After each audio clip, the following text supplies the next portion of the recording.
Hello and welcome to Adventures in Venueland, an EAMC podcast.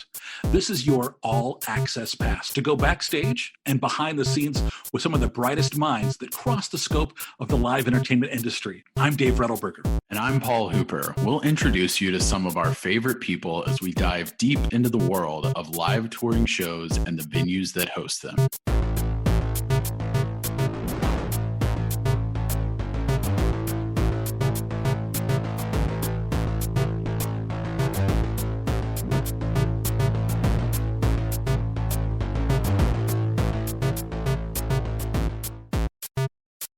Well, our adventure today takes us to a fun destination that we have talked about before, but not from this side of it. And for a lot of younger folks listening, I think this will be a great podcast for you today as we talk with somebody who's just blazing a trail in this industry. And she's a big part of EAMC, and we're so excited to have her join us today.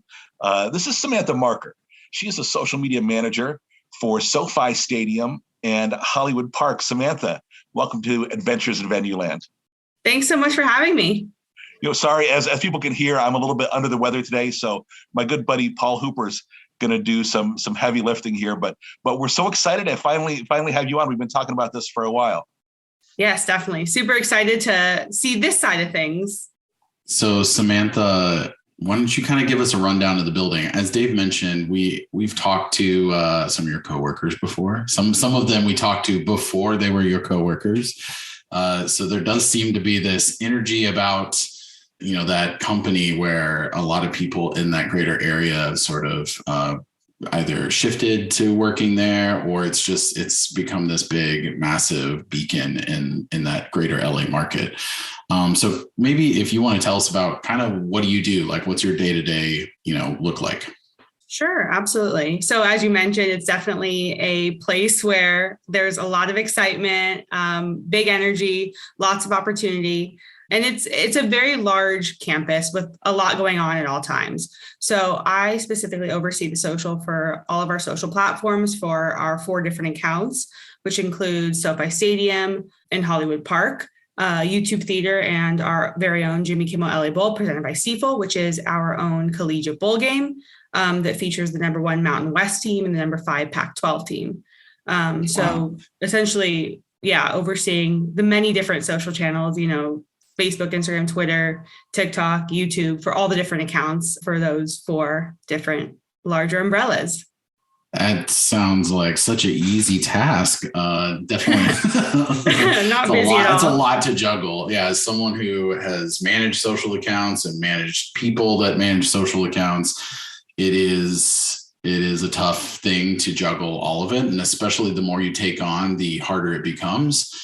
I guess that's one curious thing I would ask you is what kind of makes a social platform elevate to the level that you think it's worth investing time into? Because I think that's always the challenge for social media managers is, you've obviously got your, what I like to call the trifecta of Facebook, Instagram, and Twitter. They've always been around. They're huge. They're the big platforms. But you do have Snapchat. You do have TikTok. You do have all these other services. And some of them do pick up a lot of steam. And sometimes they fizzle out quickly. And, we only have so many hours in the day. So what do you kind of look for when you're looking at those platforms that maybe indicates that it might be worth investing time into? Yeah, sure. I mean, I think with social media, there's always new things coming out. When TikTok came around, I was kind of hesitant to first myself to get on the platform, and it took a little convincing from one of my friends to be like, hey, like, this is cool. Like, this isn't just another Vine situation that's going to come and go. This is something that's actually here to stay. And I will tell you, I think the TikTok algorithm, they know me very well.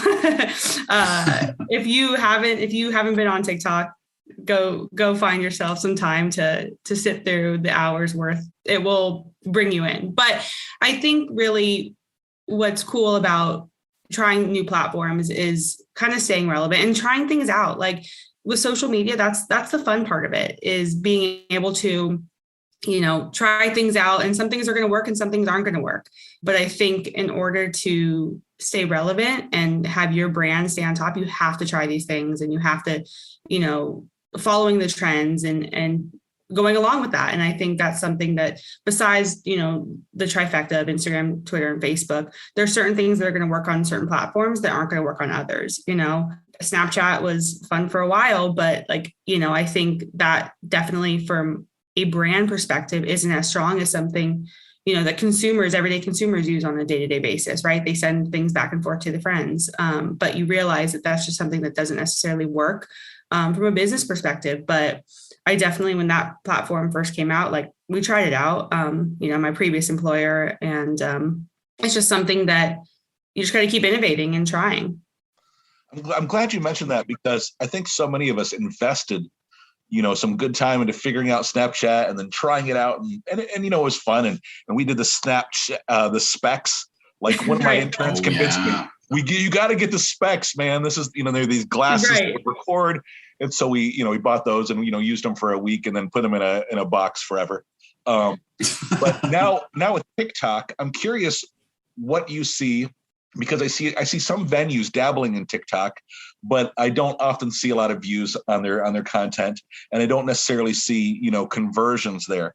So right now I'm curious, and obviously, you're kind of in that honeymoon period with the stadium. So it's a great time to kind of experiment with that. But I'm curious if you've seen anybody having success with it, or is it still something fun that we're kind of trying? I mean, at the moment, it's more just something fun we're trying out. It really isn't. Good. So I'm not doing anything wrong. That's what I wanted to make sure. Right. Yeah. We're not. I try. I'm trying. I think it's mostly just fun at this point. I think, to stay relevant, you got to try these things out. And, I follow some other people, and I've seen what they posted on their venues, and, they're posting when a tour gets announced, and they're using, their own employees to do a little video on it. And I think that's creativity is awesome. Yeah. And it gives a venue a humanizing element. Whereas maybe for the other platforms, we're just putting out, hey, shows announced, shows on sale, more kind of just our messaging that we want and kind of our goal of selling tickets.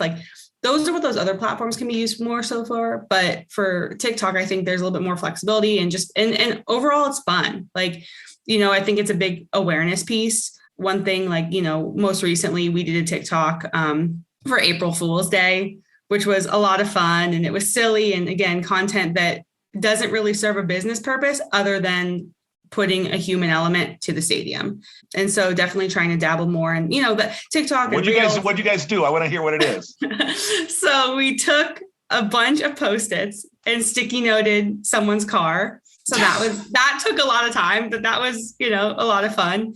And then we did a plate of brown construction paper E's, get it, brownies in the kitchen for people to get excited for. But really it was just paper, construction paper E's. I think you bring up a good point about getting in early on platforms, though. And I think, there is sometimes where people are playing the waiting game of, is this worth investing time into? And if you get caught playing that waiting game a little too long, sometimes you're behind the curve. And, when it is time to oh crap, everyone should be on this platform, people have already kind of developed their audiences, and it's really hard to get rolling initially. Whereas, there's perfect examples. And, I had some success off this myself when I was working on the arena side, where if you do see a platform and you're able to jump in really early, sometimes you're hitting it right at that peak when everyone is super engaged, and you can ride the wave and your numbers will boost dramatically. Whereas if you try to climb up slower later on, it's a lot harder. And so I think there is value to be put on taking risks early and at least exploring things. It's not necessarily dedicating an entire person or intern to saying, okay, your job is TikTok, but okay, maybe we try a TikTok, see how the views do it. You do, try another one, in a month or something. I think you don't have to allocate a lot of resources to dip your toe in the deep end.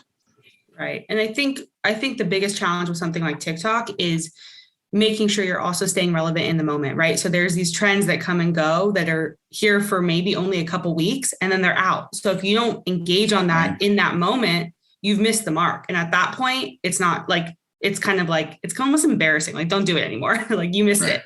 So it's one of those things where sometimes, as you're presenting ideas to maybe your higher ups, they might not understand completely if they're not on the platform themselves. So I think that's definitely a challenge, but that's the tricky part with TikTok is, right now everybody's dancing to the Lizzo song, but does that Lizzo song actually make sense for us as a venue? Probably not.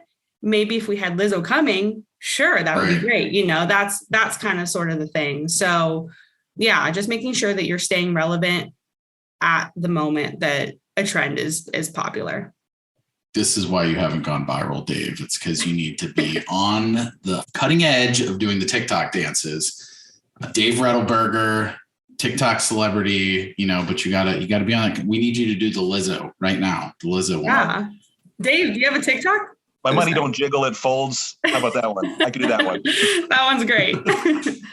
One of the easier dances, right? It's one of the dances I could probably pull off, but I will not for the sake of everyone. Yes. I'll make sure to go follow you, Dave. Yeah, thank you. All right, so I'm sure you know TV advertising has evolved quite a bit over the last few years. Well over 60% of Americans are now streaming their television content, and that percentage, it's growing daily. A good advertising campaign includes reaching as many eyeballs as possible, but a great campaign includes reaching the right eyeballs at the right time. Over-the-Top Marketing specializes in OTT and CTV advertising in the live event industry. By utilizing millions of targeting segments, they're able to serve your commercial to the right people at the right time. They have access to over 90% of the inventory across all streaming services. It's simple. You select the geography and the demographic information of your campaign, and Over the Top does the rest. Over the Top Marketing is already a trusted source to several EAMC members. Head to www.ottliveevents.com to learn how easy it is to get started, with no minimums, no long-term contracts, no setup, and no hidden fees. That's www.ottliveevents.com, ottliveevents.com, or give them a call at 888-212-8714. Take your advertising over the top.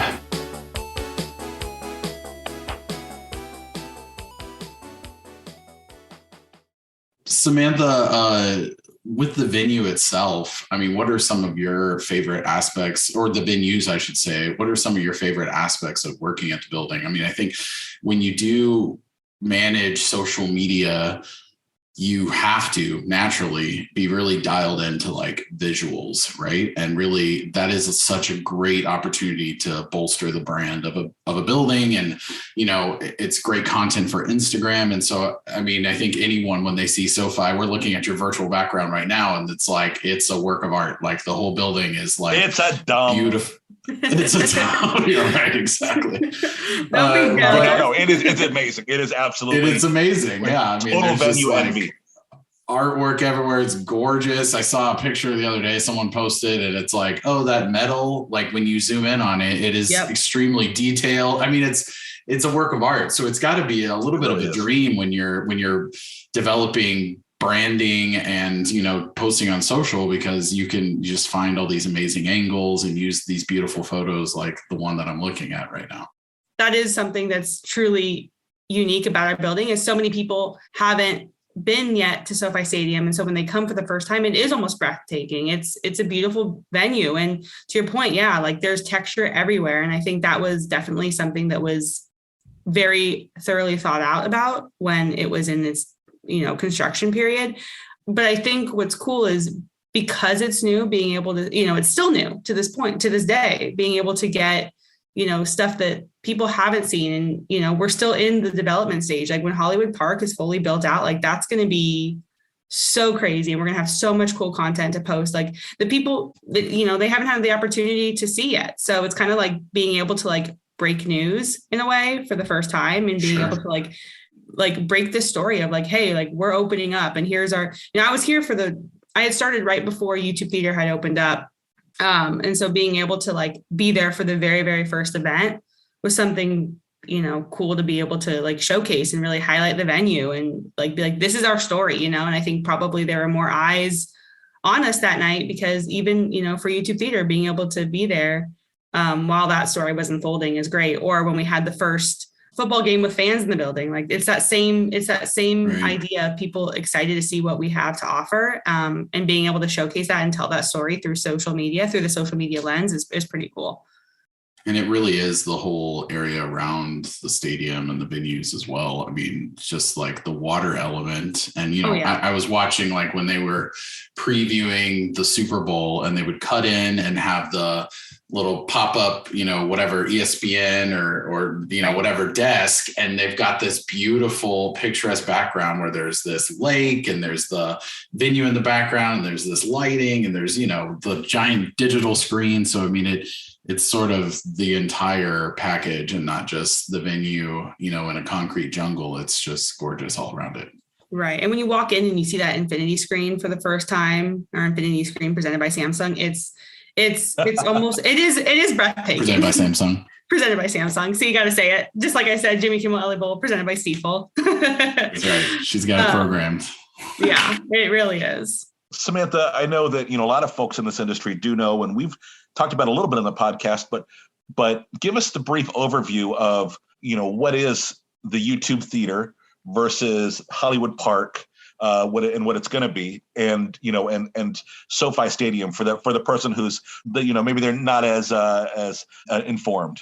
Sure. So SoFi Stadium obviously is our stadium. It's our largest venue on the property. The YouTube Theater is our 6,000 capacity theater. And Hollywood Park is our retail district that is set to open up next year. It's going to have different retailers, restaurants, all this stuff that's yet to come, residential spaces. So it's really like a campus within a campus in itself over there. You know, you're going to be able to come to an event, and before the event, go get a bite to eat, go, you know, do whatever you want. Like there's going to be, the options are limitless. But yeah, different Inglewood businesses have spaces in Hollywood Park, and it's really exciting to see. Yeah. And you said residential. So, I mean, I think you could move in there. You could just, you know, roll out of bed, walk into work.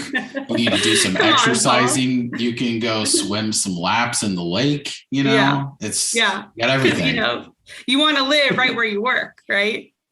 Right. Well, Samantha, take us back. I think one of the things we love kind of digging into on the podcast is, what was that initial spark that brought people into the industry, made them fall in love with it? How did they find out about it? You know, for some people, that's, you know, literally them being 7 or 8 and going to a concert at an arena or going to see the circus or something. Other people kind of fell backwards into it and kind of found their way into it through an internship or something. What was that like for you? Did you grow up kind of going to live events a lot? Is it something you fell in love with? And then how did you kind of, you know, get into the very beginnings of your career?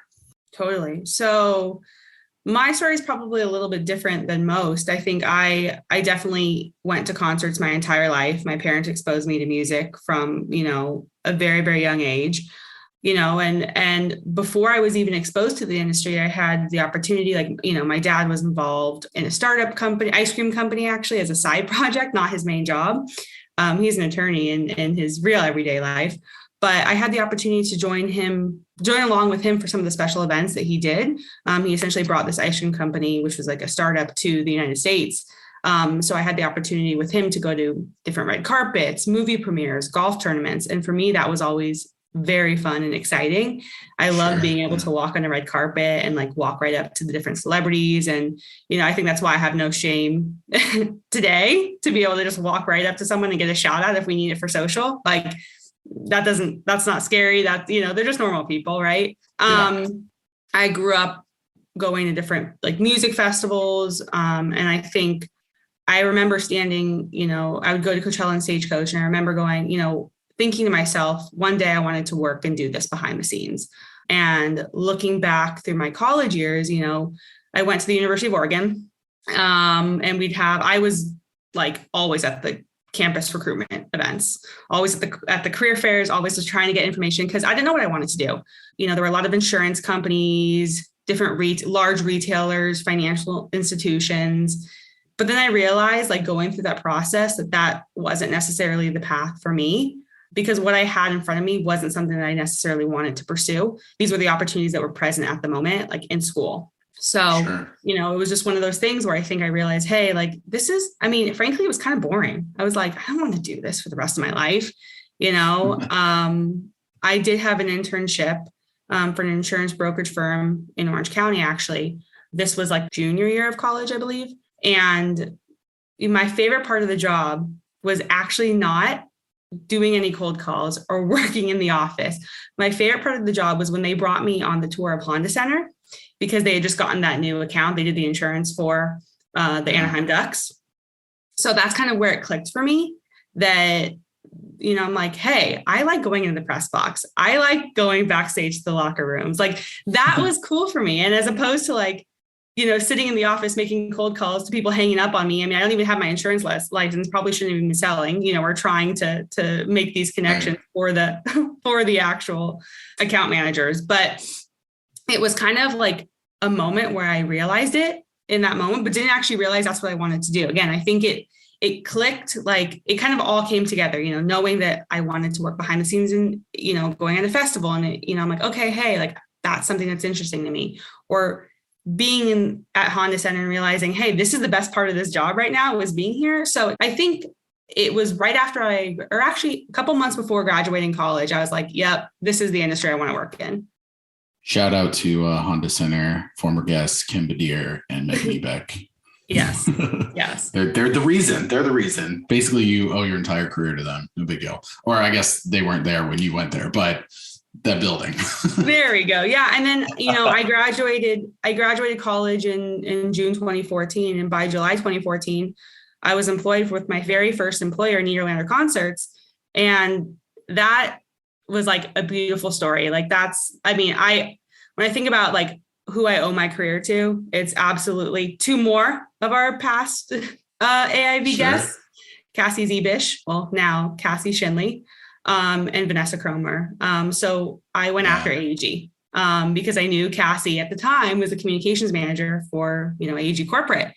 And I basically like said to her, hey, look, I graduate in a couple of months, and my grandma is best friends with her godmother. So there was that tie-in, she gave me her contact info. I reached out to Cassie. I was like, hey, you don't know me, but I want to work for you for free. And she's like, well, we don't do internships, but she'd keep my resume. And, normally the story with that is people say, oh, I'll pass on your resume, but nothing ever happens of that. And then a couple of weeks later, I graduated college and I moved back down to Los Angeles, where I'm born and raised. And next thing I know, Vanessa Cromer is reaching out to me being like, hey, I have an open position, marketing publicity assistant position, if you'd like to come in for an interview. And I was like, oh my God, like, is this happening? And yeah, the rest is history from there. I mean, I think the first I heard of you was when we were going to be doing the EAMC conference in LA, which I'm trying to remember which year that was, maybe 2015. Yeah. 15? Okay. Wow. Taking it back. Surprised I remember that. Yep. And I remember, as anyone who is host of the conference knows, in their city, there's a lot of lifts on the local crew, just because they're the experts in the market, just like, as we all know, when working with tours and stuff like that. So Vanessa and other LA people were, big, huge resources. And they're like, okay, we need help with this. We need help with this. And she brought up your name and she said, I've got this awesome person, Samantha. She said she'll be able to help. She's going to be at the conference. She's going to she's going to do that. And we're like, okay, cool. Like, and we're kind of like, if she's cool with Vanessa, or Vanessa's cool with her, then she's got to be pretty good, because, Vanessa knows her shit and everyone trusts her opinion. So we get there, and then sure enough, you were like there, like, give me something to do. I'm ready to go do it. And you basically become this like almost like conference runner. Like at one point you went and picked up maybe cupcakes or a birthday cake for like some of the planning committee members or something. Like it was just like we're like, what's going on here? And Vanessa's like, oh, I've got Samantha on it. She's going and picking this. And we were like, what? Like, and then you come in with it. So it was like the first impression was you kind of like, you were hitting the ground running. And then obviously you got to experience the conference and almost like as a pseudo planning committee member before actually joining the planning committee. But, what was that first experience like with that conference, before you really had jumped into it? Yeah. I mean, look, like I've always said, like I'm kind of the mentality of, your boss treats you right, like you're going to treat them right. And, Vanessa was someone that I wanted to work really, really hard for, and Jamie as well. I had, two bosses at Nederlander concerts, and, they were so great to work with, but specifically, it was one of those things where I was like, Vanessa needed something. Sure. I'm there. I got you, and it was really cool because I was almost like prideful because at the time she was also president of the conference. So I was like, yeah, that's my boss. She's president, and it was like, that was kind of like, oh yeah, like my way in, like, yeah, you might not know me. I'm just a little marketing assistant, but hey, my boss is president. Yeah. No big deal. No big deal. No big deal. So that obviously your gig at Nederlander then led to your time at AEG and Staples and Microsoft Theater and LA Live and all of that fun stuff and the great crew there. How did that evolve, and what changed with your role there? Right. So definitely heading over to AEG. I worked as the communications and social media manager for Staples Center, now Crypto.com Arena, and Microsoft Theater. And are you used to that yet? Can you still refer to it? Are the locals calling it crypto yet? It's so funny because like the PR side of my brain is like, well, Kara Vanderhook would want me to say crypto.com. But for myself, I'm like, to all my friends and family, I'm like, yeah, Staples Center, I definitely try to, when I reference it out in the world, I try to, hey, it's crypto.com. Do the right thing. Yeah. But, but it's funny because during my time, since I was there when it was Staples Center, like, even talking about it, I'm like, yeah, when I worked at Staples Center, because it wasn't crypto.com then. Right. That's a little bit of a weird situation. We all have that challenge when naming rights change to your building. What do you put on your resume? Yeah, that's always a good one. But I didn't mean to distract you. But that's no, all good. Yeah, but that was kind of a moment where I really got to like dive full force in my career. I think it definitely took my career to the next level, this position here. And I got to work on major events and the lead for many of the different award shows that we had, including the Emmys, the BET American Music Awards. Like we had so many great award shows, and Microsoft Theater being able to kind of own and lead that, as well as really dive more into, owning different press events that we had. Right before I left, one of my biggest accomplishments was being able to host our Welcome Back Fans press conference, basically, where this was the first time we were having fans back in the building. And so it involved a press conference with two different promoters, two different venues, because it was both crypto.com and Microsoft Theater. So the different shows that we had to welcome back fans for the first time happened to be there the very same night. Both shows were, I don't remember the date, but side by side. And so I was able to kind of, do this giant press event. We invited all the local media, and there was a lot of people that came, a lot of media that were in attendance. And so that was a big highlight for me, being able to put on a press event at two different venues, two different promoters. And I'm not sure, I don't know if that's ever been done before. So that was a huge accomplishment for me. Definitely, something that I cherish, and I'm very grateful I had that opportunity to be able to learn and do. So there was a lot of growth within my time at AEG, and I'm forever grateful for that, because I think it definitely propelled me to, my current position. Without that, I don't think I would have gotten to where I am. I think it's really interesting that you have had this opportunity to work on so many award shows, as you mentioned. That's something that rarely people at other venues get to dip their toe into. Not to use that analogy again, but it is something that's kind of rare. People will get NCAA tournaments, or they'll get some other kind of larger scale televised events, but it's very, maybe once every 5 years. It feels like, LA, it's like every other weekend we've got another award show, and we're on national television, and we're on MTV, and we're on, there's a lot of profile to that, and a lot of big celebrities in the building, and it's got to be a different beast. But also, I'm sure it's something too that once you do a bunch of them, you sort of have this almost like machine in your mind, like here's the rhythm, here's how we cover it, this is the flow of events and stuff. But talk, I guess, a little bit about that. How does that flow go? Like, how do you cover a major major televised events? Like, is it a little chaotic, and is that part of just sort of what you expect, or do you have this kind of flow of, using videographers and using photographers and having a bunch of interns? What's your kind of, recipe for success on that? Yeah, for sure. I mean, actually, you bring up one point that I just wanted to say real fast. Like, you said like every other weekend in LA, it feels like there's like a new award show, there's a new major event.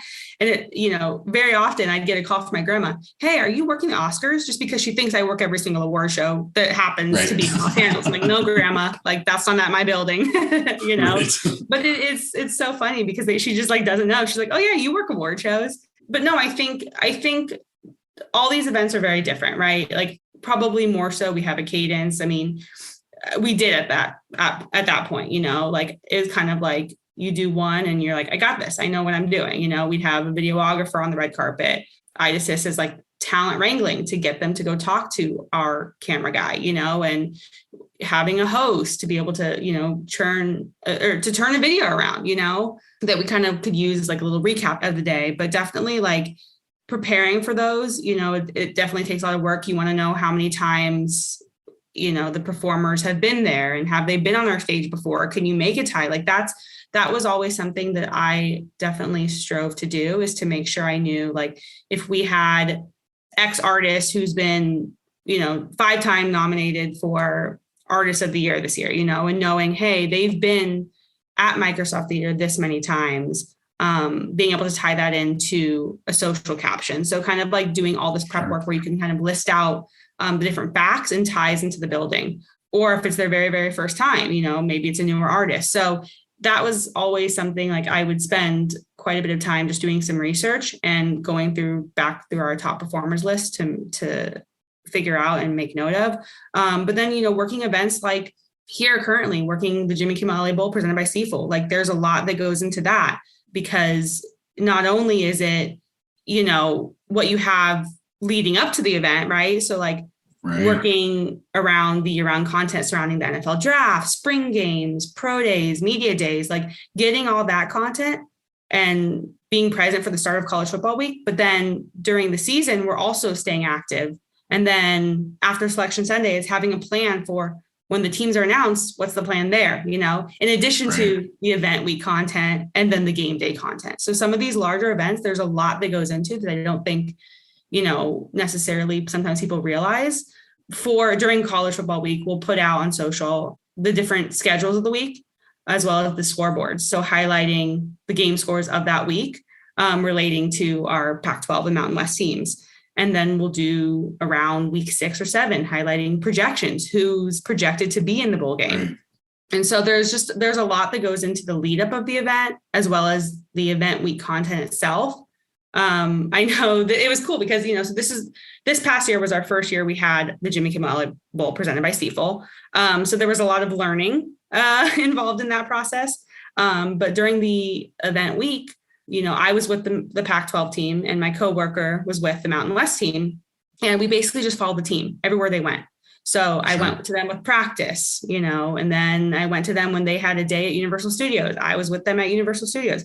When they went to Jimmy Kimmel Live, I was with them at Jimmy Kimmel Live, like doing all these things with them to just get social content. And, now it's helped prepare me for, okay, this is what's going to happen for next year. This is the content I want to get. So I definitely think last year was a learning year.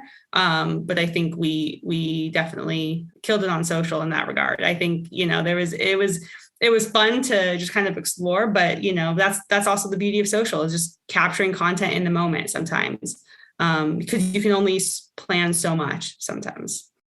Yeah. I mean, that's a great point. And I think you can do your research, or you can try to look up, what's the Instagram handle for this celebrity that I know we're going to post a photo of. But at the end of the day, there's only so much prep you can do. And you have to also be able to react and take advantage of something that you were not expecting, and not stay so regimented that you're like, oh my gosh, that's not on the social calendar, we shouldn't post that. So right. I think that's a good point. Well, one thing I want to ask you about is, obviously you all hosted the Super Bowl there. Yes. And I don't know how much you were actually involved in the event, but you got to attend it, which is awesome. And then at one point, and this is how great a friend that Samantha is, I FaceTimed with her and she accepted it. And she showed me the view from her seats and we got to see the actual like bowl, and it was crazy. And then you of course, and all your FaceTimed her during the Super Bowl. He did. FaceTimed her during the Super Bowl. Oh. But Dave's shaking his head like, what are you doing? What are you doing right now? This is embarrassing. Let her enjoy the game. But the also, it was like you and your coworkers posted just the coolest photos post game, because of course the home team won, which made it extra special. And then there's like a photo that Samantha sends me of her inside one of the Kendrick Lamar boxes from the halftime show. And I'm like, oh my gosh, like, what is this? It just seemed like it was like the craziest, most amazing thing to be involved in. And maybe it was even more fun if you weren't involved in it, because then you got to just enjoy it and not have to worry about all the work side of it. Right. So actually, funny enough, so this is one event where I mean, it was the ultimate like work perk to be able to attend an event that I probably will never have another opportunity in my life to attend. Like it was so special. And, okay, so, we got to go to the game but it was just amplified by getting to go on the field after. And it was just so cool walking through like all the confetti, like our entire team was down there, and it was so great. But yes, I sent Paul a picture of me inside the Dre Day box, which was a lot of fun. But I think, the interesting thing about that was one event where I actually got to enjoy and not work. I was there. Those are so special. Those are special days. They are very cherished, right? So I was able just to enjoy it. And, that was a lot of fun. I think leading up to it, we definitely did more on social, like how can we amplify some of the NFL initiatives? What unique content can we create that we have access to as the host venue, being mindful of any of the NFL restrictions, or oftentimes like, we'd follow their lead with any of their announcements. Right. But the challenge obviously is finding content that's unique to us on the venue side, as well as probably the obvious challenge of staying neutral on social for an event where one of our home teams was in the game. Like that is super hard, right? Because, you don't want to upset anyone. But definitely, like, I think for social, our focus was more so less on the teams and more focused on how can we incorporate, like, hey, we have this big, huge game at our venue. And so that was kind of more so the messaging is more along the lines of like Super Bowl LVI is coming to SoFi Stadium. So that was cool. And so being able to enjoy the game and really just having those memories is something that, I'll always carry with me. All right, so I'm sure TV advertising has evolved quite a bit over the last few years. Well over 60% of Americans are now streaming their television content, and that percentage, it's growing daily. A good advertising campaign includes reaching as many eyeballs as possible, but a great campaign includes reaching the right eyeballs at the right time. Over-the-Top Marketing specializes in OTT and CTV advertising in the live event industry. By utilizing millions of targeting segments, they're able to serve your commercial to the right people at the right time. They have access to over 90% of the inventory across all streaming services.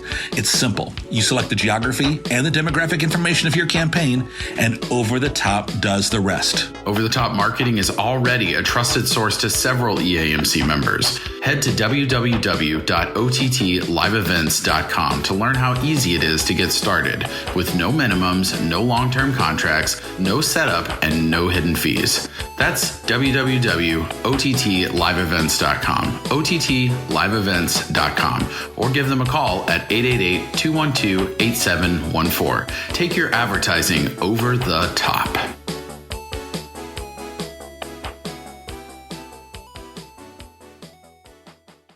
One thing we haven't hit on yet, Samantha, although we've alluded to it a little bit, is you're on the EAMC planning committee. Yes. Which is, your timing for that could not have been more interesting. You, as well as Megan, who's been on the show and helps with the podcast, both, in addition to some other people, joined the committee right in 2019, following 2019 conference. Yep. And we were preparing and we did a planning meeting to have a conference in 2020. And then, you yada, yada, yada. And here we are, we're having that conference in 2022. But, what's it been like, I guess, getting involved in the EAMC side? And, it's got to be a little interesting for you because you haven't really had a normal prep year, but no one's had a normal past couple of years. So right. you and Megan and so many other people on our social EAMC team were so integral throughout the pandemic when we were doing these EAMC at home sessions and EAMC virtual conference and stuff like that, and I think you all maybe didn't really know any different. Like that was all that you worked on with the conference was all this virtual stuff. So now we're prepping for an in-person, and it's got to be kind of special to see that actually come to fruition. Right. Yeah. No, I mean, I had the most fun. I mean, going out to Minneapolis and being there for the planning committee meetings in 2019 was very exciting. And like, this is, I loved being a part of the group. I loved, Dave, thank you for welcoming me to that committee. And I remember I'm like, you're like, I have a position for you in sponsorship. And I was like, okay, I'll try it out. Probably won't be the best position for me, but like, hey, I'm willing to give everything a shot. And that's what I started off with too. Yeah, there we go. Right. And it was something that I tried really hard. And I was like, look, like, I don't know how much I can bring to the table, but I'm like, I'm going to try the best that I can. And luckily during 2020, when we had our virtual conference, there was a really, really strong need, Paul, I think, to have more people on your team on the communication side. Yeah. So I was like, you know what, look, like, hey, like, this is where more so my bread and butter lie. Like, can I join your team? And you're like, yeah, come on board. So I think that was great. And I've been able to help out on social and, obviously with anything related to Adventures in Venueland. And that's just been a lot of fun. Yeah. And it's kind of like, I always joke, it's like my little like side hustle. Yeah. But I think what's hard is like, I also started during a time when, obviously in 2019, at the beginning, when I joined the planning committee, I had a full-time job, but I think during 2020, when things slowed down a bit for me, I started working part-time, essentially, like my hours got cut, and sure. I was considered technically like, I had moved down from like salary to hourly. It was this whole big thing. And I became basically like a 20-hour-a-week employee. And so I had a lot of free time. So I was able to really dive into EAMC virtual, which was great. Yeah. And then, now coming back into it, the full swing of things and having, my full-time job here at SoFi Stadium in Hollywood Park, it's definitely more of a challenge, but look, like I love EAMC. I love Ventures in Venueland. And, I love the group of people that I get to work with. You guys and Paul, I feel like we talk all the time. Right. We're talking every single day, especially now leading up to EAMC this year. Yeah. So it's definitely something that I love, and I love spending my free time with you guys. Well, we are very appreciative of that.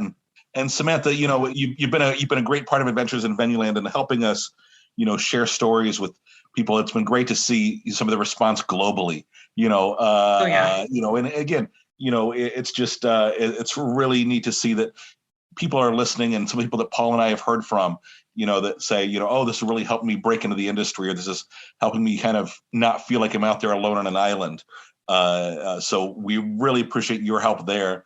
But I wonder, as we begin to wrap things up today, there's somebody listening to the podcast today, and they have yet to even get that first internship. What advice do you have for that person about the best way to get into the industry and then to, succeed within the industry?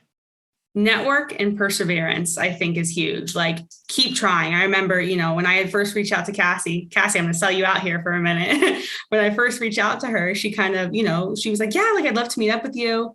This is a weekend I had flown home from college, and I actually happened to be flying home the next weekend as well. So she blew me off that first weekend. And I said, you know what? No worries. I'm actually going to be here next weekend. Can I meet up with you then? And I think she was like, dang, this girl, like, she's like coming after me. So she ended up meeting up with me, and we were actually sitting outside by the pool, just kind of hanging out. This was at Stagecoach weekend. And I was like, oh God, I was like super excited, but I'm like, oh, I thought, I'll meet up with her at the festival. Didn't think I'd be meeting up with her at her house. I'm like, oh my gosh, like, what, do I even have like any sort of professional clothes with me that makes, I'm going to talk to someone that I potentially would love to work for, Right. But I think perseverance is huge. And then obviously, like, network. That's, one of my favorite parts about this industry is I think there's so many great people you can learn from. And opportunities like EAMC give you the opportunity to meet new people and to, really get to know people from all over different areas in the industry, promoters, different venues, things of that sort. So I think, those are my two biggest pieces of advice is just keep at it and be that almost persistent nudge because someone's going to take notice of that. Well, as we do tie things up, Samantha, I'm going to hit you with our Fast Five, which is 5 easy, simple, quick questions. Just give us your immediate response, whatever comes to mind first. Okay. But what was your first concert that you attended? My first concert was Britney Spears again at Honda Center with the shout at Honda Center. Wow, I was Honda Center, 9 to what's 10. up? Yeah, I was 10 years old, somewhere around that age. It was, I think, the Oops, I Did It Again tour in 2001. Classic. Yeah. What is your favorite concert you've ever attended? I know this is a hard one because there's so many, but what's your favorite? Absolutely Garth Brooks at Stagecoach in 2018. Garth Brooks is one of my all-time favorite country artists. I'm a country music girl. So being able to see him, and I don't think this was his first time ever at Stagecoach. And, it was super special. I was very close and I got to basically we gave each other little high fives at the end. So, or during the show, excuse me, not at the end, but it was such a special moment. And I was there, my grandma and I were watching it together. And it was awesome. It was a really cool show. Do you have a favorite beverage of choice? This could be an adult beverage, or it could be a non-adult beverage. Some health drink. What's your go-to? I mean, if anyone knows me, it's a terrible habit. I really need to break it, and I keep saying it all the time. But it's Diet Coke. I have one. You can't see because of my virtual background, but I have just one. Just for the taste of it, right? It's so bad. I need to stop. And I keep telling myself, this is the day I'm going to stop. I'm going to stop this next week, and it never happens. But I'm a Diet Coke addict. Yeah. Same. There's a lot of people that really like Diet Coke, so I think you're in good company there. I heard that. Hey, if you know, you know. Bill Gates is obsessed with Diet Coke or something, and drinks a ton of Diet Coke. So Yeah, it's all about the McDonald's company. Diet Coke. Oh, let's get that extra carbonation, right? Yeah. See, Dave knows. Dave's a fellow addict. You guys can start a support group with each other. We should. EAMC DC addicts. Great. So what's a venue that you would love to visit that you haven't been able to yet, that you haven't worked at, haven't gone to a concert at, but that's on your bucket list? Ooh, I think I would say Red Rocks Amphitheater. I started off my career pretty much doing all the shows at the Greek Theater. And so something, similar in size, outdoor environment would be super special. That was definitely one of my favorite venues I've ever worked at. So being able to experience something similar, Red Rocks Amphitheater is definitely on my bucket list. So hope to get there soon. I'm sure you will. All right. Now, final question. What is your theme song? So, we've got a televised show all about Samantha Marker. TV crews are following you around, whatever genre you want of show. What is the theme song that plays at the beginning that tells the story of Samantha Marker? So obviously it's going to have to be a country song because, obviously. It just, that makes sense, right? Because you're from the country of Los Angeles. The country of Los Angeles, exactly. Would probably be The Champion by Carrie Underwood because it's honestly a powerful song that resonates with me that I listen to oftentimes when I want to get pumped up for something, or if I'm going to go work out and I need some motivation, I listen to that song. I try to keep that champion mentality in my life every day. But also my career, and so it's the lyrics, I tell myself I'm the champion, so definitely got to have the music to pump me up. Samantha, anything you want to plug? Where can people follow along with your adventures or any of the venues or adventures? Oh gosh, what are my own handles? Gosh, I got to think about. At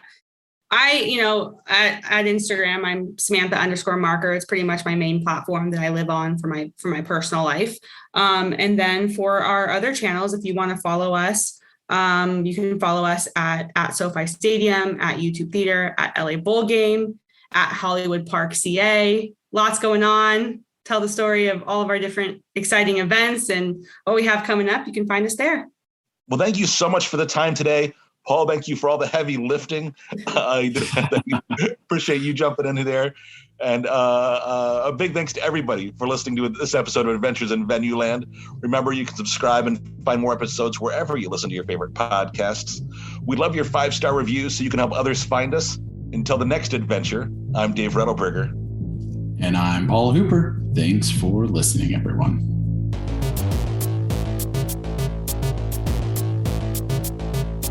Adventures in Venueland is a side project of the Event and Arena Marketing Conference, a nonprofit organization bringing together people in the field of live entertainment to discuss marketing, publicity, and sales trends. Find out more at eventarenamarketing.com. Audio editing and mixing by Camille Faulkner. Design and digital advertising by Megan Ebeck. Copywriting and publicity by Samantha Marker. Guest booking and brand strategies by Paul Hooper. Guest research by Dave Rettelberger. Marketing strategies by Paul Hooper, Megan Ebeck, and Samantha Marker. Thanks for joining us. Until the next adventure.